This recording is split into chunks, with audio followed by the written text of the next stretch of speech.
পরীক্ষায় ভালো ফলাফলের জন্য 100% পরীক্ষিত কিছু আমল দিব ইনশাআল্লাহ তাআলা। পরীক্ষায় ভালো ফলাফল আসবেই আসবে।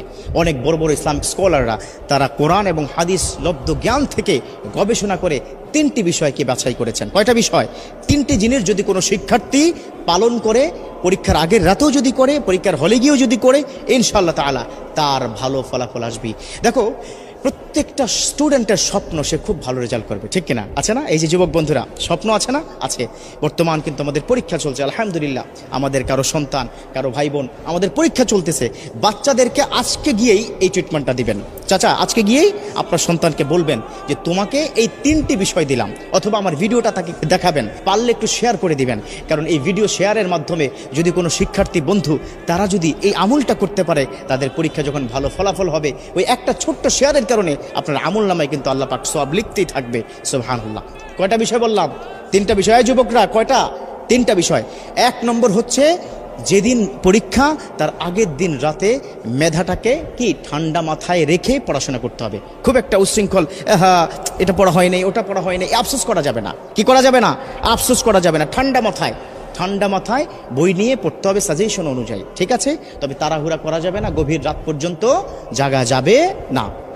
2 নম্বর হচ্ছে, আল্লাহর প্রতি সর্বোচ্চ তাওয়াক্কুল করতে হবে।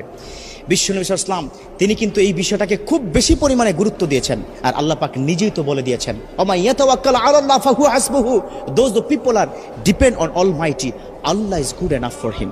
অতএব আল্লাহর প্রতি তাওয়াক্কুল রাখতে হবে। ও আল্লাহ, পরীক্ষার হলে কালকে যাব, আল্লাহ তুমি পরীক্ষায় প্রশ্নগুলো কমন করে দিও, প্রশ্নগুলো কমন করে দিও। এটা 2 নম্বর, আল্লাহর প্রতি তাওয়াক্কুল রাখতে হবে।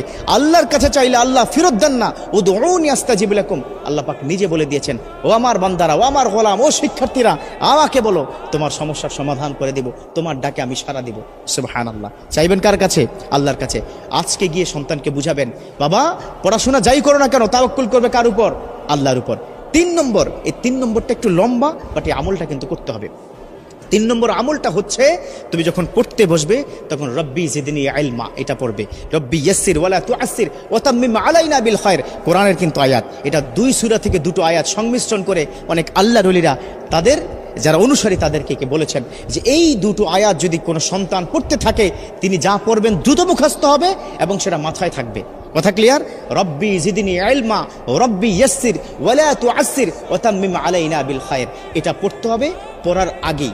এবং সকালবেলা ঘুম থেকে উঠে মেন্টালি ফ্রি থেকে একদম ফ্রেশ হয়ে উজু করে তারপরে যা কিছু প্রয়োজন পরীক্ষার হলে যাওয়ার জন্য সেগুলো হাতে নিয়ে বিসমিল্লাহি তাওয়াক্কালতু আলাল্লাহ বলে কিন্তু ঘর থেকে বের হতে হবে।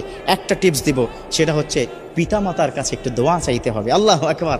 একটা কথা কি মাথায় রাখবে, এই পিতামাতা যদি তোমাকে দোয়া করে দেয়, পৃথিবীর কোথাও তুমি ঠেকবে না। পরীক্ষার হল তো স্বাভাবিক একটা বিষয়। এবার পরীক্ষার হলে প্রবেশ করার পরে বিসমিল্লাহ করে পরীক্ষার হলে প্রবেশ করবে।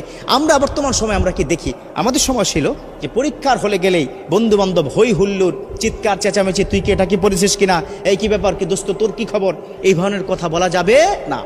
একদম চুপচাপ ঠান্ডা মাথায় নিজের সিটে গিয়ে বসে আল্লাহকে ডাকতে হবে। একটা কোরআনের আয়াত শিক্ষা দিই, খুব মনোযোগ। হাসবুনাল্লাহু ওয়া নি'মাল ওয়াকিল নি'মাল মাওলা ওয়া নি'মান নাসির, এই কোরআনের আয়াতটা পড়তে হবে। হাসবুনাল্লাহু নি'মাল ওয়াকিল নি'মাল মাওলা ওয়া নি'মান নাসির। এবার প্রশ্ন হাতে কি পেয়ে গেছো? প্রশ্নটা হাতে পেয়ে সাথে সাথে না উল্টিয়ে 2টো কাজ করবে।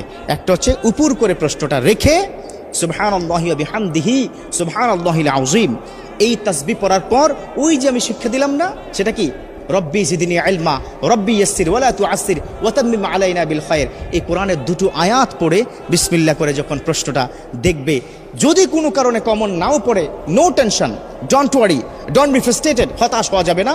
কারণ যা পড়েছে কমন সেগুলো তো লিখবেই, যা পড়ে নাই ওই লিখতে লিখতে দেখবে আল্লাহ পাক জেহেনের মধ্যে ঢুকিয়ে দিবে।